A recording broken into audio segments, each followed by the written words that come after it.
Hello, hello, bonjour à tous, j'espère que vous allez bien. Nous allons continuer notre série de vidéos sur le Dome. Et là, nous allons voir une vidéo qui est plutôt pas mal. On avait parlé au début de la formation sur le JavaScript. Et là, on va encore revenir là-dessus. C'est comment pouvoir changer les propriétés CSS avec le JavaScript. Donc, c'est quelque chose de assez facile. On va déjà supprimer tout ça. Ok, et donc je vais créer par exemple une div dont je vais donner la classe par exemple, je sais pas, je vais dire paragraphe ou peu importe. Ou bien je vais dire phrase comme ça, ouais, voilà. Ok, donc ici maintenant, qu'est-ce que je mets dans cette div là? Je mettre une phrase, un contenu, je vais mettre juste un truc comme ça, voilà, je vais mettre name above all names. Ok, après je vais mettre ici, on va faire un peu d'anglais, un peu de cours d'anglais. Worthy of our praise. Ok.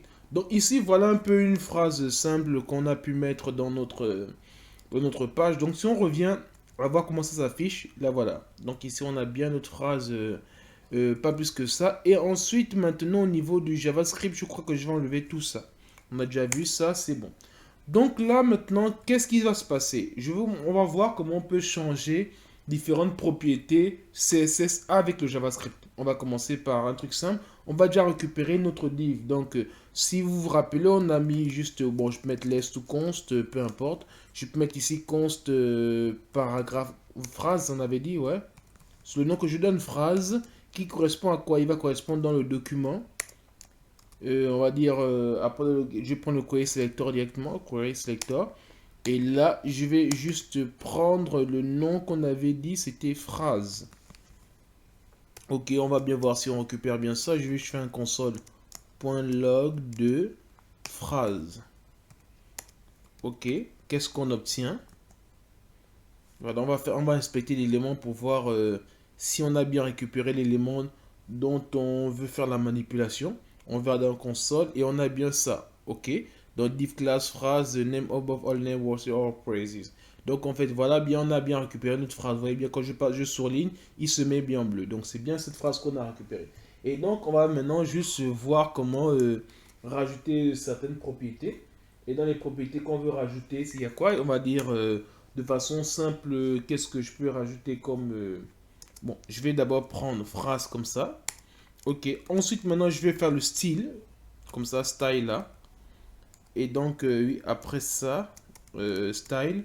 Et maintenant, ici, je veux rajouter quoi comme... je peux mettre ici, par exemple, un ouais, ground color. Et là, je vais mettre une couleur, je vais mettre du light green. J'aime bien cette couleur. Si on sauvegarde, qu'est-ce qu'on obtient ici? Vous voyez, donc le fond s'est mis comme ça. Ouais, donc le fond s'est mis avec un vert. Et puis là, maintenant, qu'est-ce qu'on peut faire? On peut changer, par exemple, la couleur du texte. Donc, pour changer la couleur du texte, il suffit de venir dire ici, dans phrases, phrase comme ça, pardon, style. Et là, maintenant, ici, on va décider de changer juste la couleur. Donc, on va mettre juste color. Et color, qu'est-ce qu'on va mettre? On va mettre, je sais pas, du blanc. FFF, comme ça. Juste du blanc. Est-ce que ça se ressort bien? Ouais, un peu bizarre. Ouais, je vais mettre peut-être, je sais pas trop. Bon, ok, en tout cas, bon. Bien, je vais d'abord mettre un peu du vert foncé pour que ça ressort mieux. Tout simplement. Ok, donc ici, si je mets du vert foncé, qu'est-ce qu'on me dit? Voilà, ok. Je vais laisser du vert foncé comme ça avec du blanc, ça ressort mieux. Donc voilà un peu ce on peut faire. On peut rajouter à d'autres propriétés un peu. Des propriétés un peu dans tous les sens.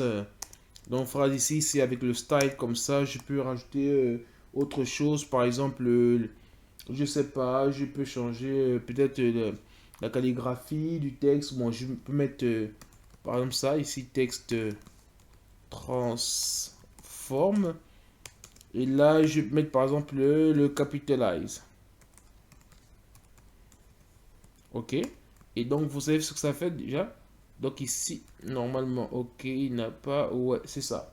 Donc ici, c'est bien ce qu'il a fait. Donc en fait, le capitalize, en fait, ce qu'il fait, c'est qu'il met la première lettre de chaque mot en majuscule. Donc jusque là, on est bon, tout marche bien et une dernière chose que je peux rajouter, par exemple, mais c'est une infinité, hein, pour faire savoir.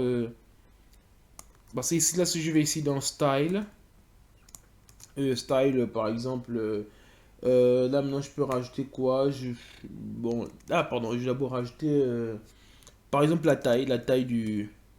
Ouais, je vais mettre un font size comme ça, la taille, je vais mettre ici 28 px, ok? Et quand on sauvegarde, vous voyez, on a bien eu 28 px. Donc en fait, voilà comment on a pu manipuler aussi simplement on va dire, les propriétés CSS grâce au JavaScript. Et si vous vous demandez, mais quelles sont les propriétés, comment les savoir? Parce que quand on a fait un console.log tout à l'heure, on a fait un console.log tout à l'heure de, on va dire, de phrases. Si vous vous rappelez, regardez ce qu'on avait obtenu.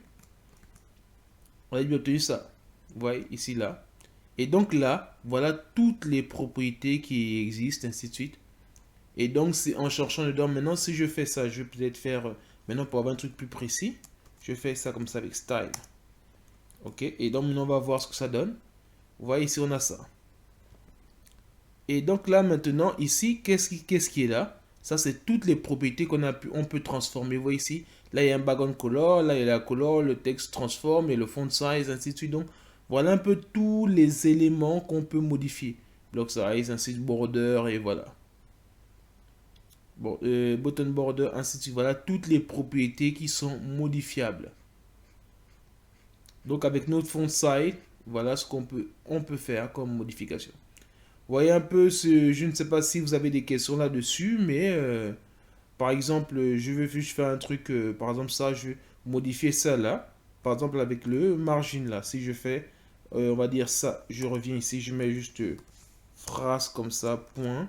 Je vais mettre style, après je mets margin. Ok, et margin, je mets par exemple 4px. Ok, et là ce qu'on va voir.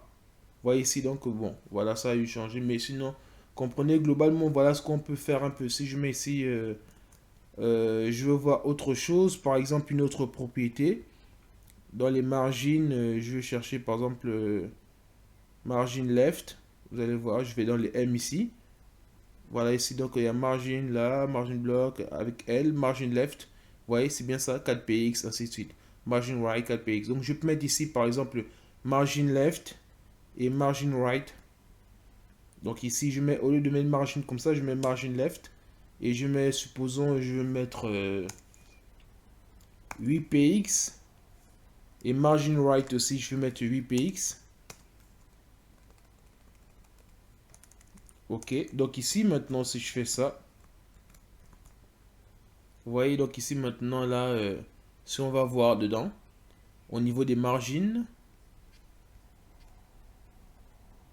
vous avez vu, il y a 8px ici.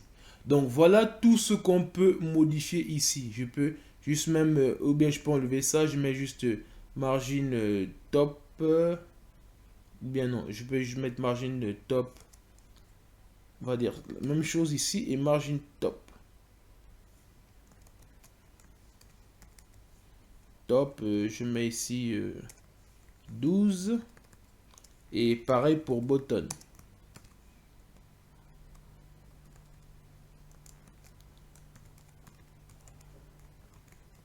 On peut voir ici.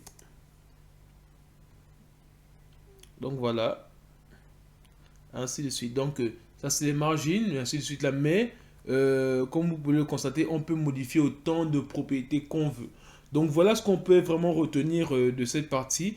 Donc ici, voilà toutes les propriétés qu'on peut modifier avec le JavaScript. Donc je vous donne rendez-vous à la vidéo prochaine où nous allons parler maintenant des événements. Merci.